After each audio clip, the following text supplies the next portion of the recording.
dual citizen. Ladies and gentlemen, it's very, very important. And I say, where are the men of England? Where are you? Here! This crowd is great. This is just a little regionalised meeting. A regionalised meeting that up and down the country is happening at places like Basildon, Wolverhampton, Slough, Liverpool, London, Rotherham, Manchester. And the people's numbers are growing because this is what they fear. Why are you police constables here? You should not be intimidating these good people with this harassment.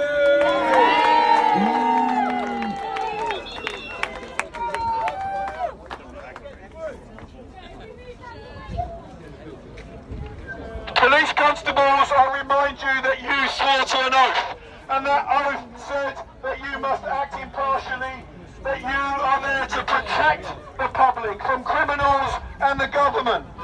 Why are you here? This is purely a gathering of ordinary men, women and children exercising their liberties of freedom, which is part of the British Constitution as written down in Magna Carta 1215, as written down in the 1689 Bill of Rights. It is a very important thing to do what we're doing here, ladies and gentlemen. And so far, the police have stepped back. I've been in London where there has been brutal metropolitan policing. And at least so far, we've not seen that. But in my eyes, what you police constables need to do right now to show us that you're listening to us is step back. Step back from this political protest. Go on, this is your moment, do it.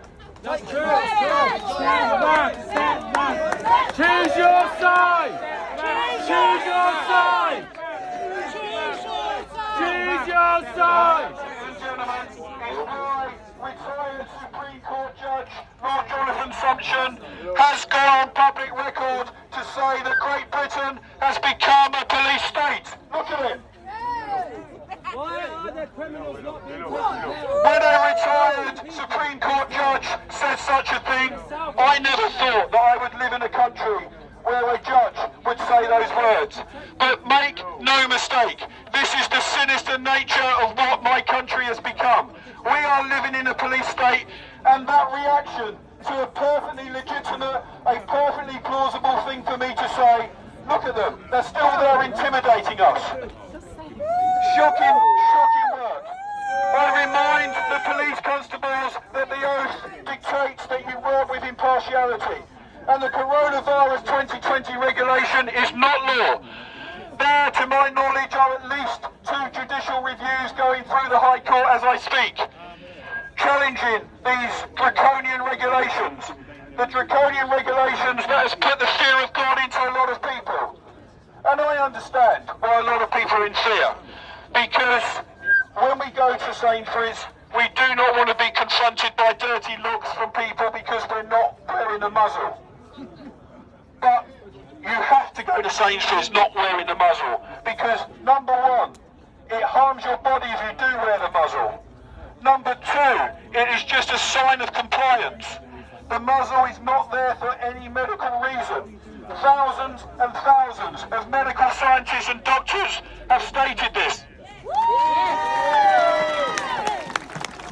You just have to look at the packet. The packet of the mask says, do not rely on this to protect you from virus and infection. Matt Hancock, can you not read, you imbecile? Arrest Matt Hancock! Arrest Matt Hancock! Arrest Matt Hancock! Arrest Matt Hancock! Arrest Matt Hancock! Arrest Matt Hancock! Arrest Matt Hancock! Arrest Matt Hancock! We literally have a government that is genocidally maniacal. If that's a word? Yeah. It is now. It is now. Guys, this is completely impromptu. I thank you for listening to me. My name is Jeff Bryant. I'm a free man. I'm a living man. I live under common law.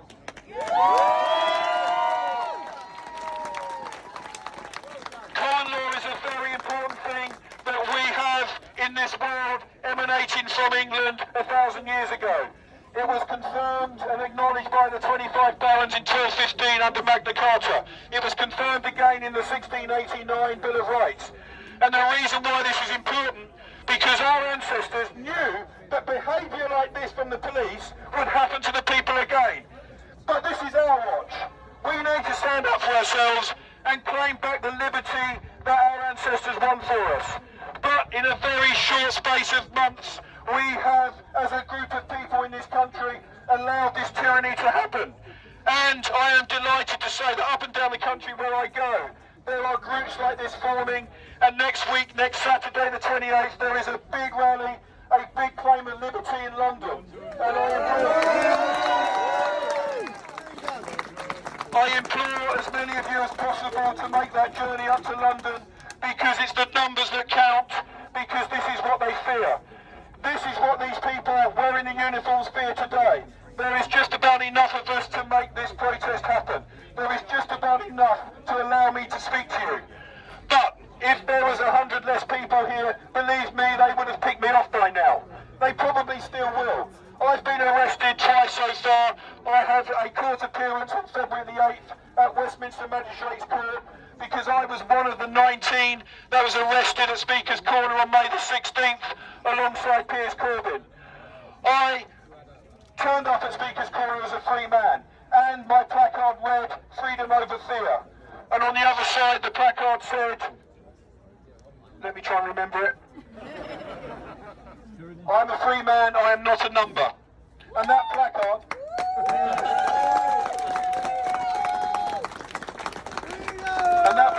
cost me 6 hours in Charing Cross Police Station. It cost me a charge, the first time I've ever been arrested. I am just a businessman, I'm just a political campaigner, as I'm sure most of this crowd here is. This is England, what I'm seeing in front of me. Ordinary men, women and children. And you're doing a very important thing.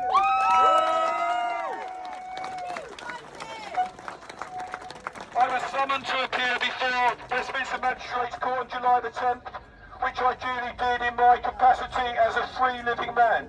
Geoffrey White is a living man that lives under common law. I do not accept the jurisdiction of what these police are doing to us today, and I do not accept the jurisdiction of that court on July the 10th. And I told the judge so.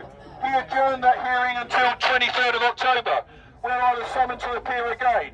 Another judge heard me, and that judge, and this is very important, ladies and gentlemen, the ones that follow common law, and I implore as many of you as possible to do your research on common law, because it is there for your protection. It is there for your protection on these very things that are happening to us.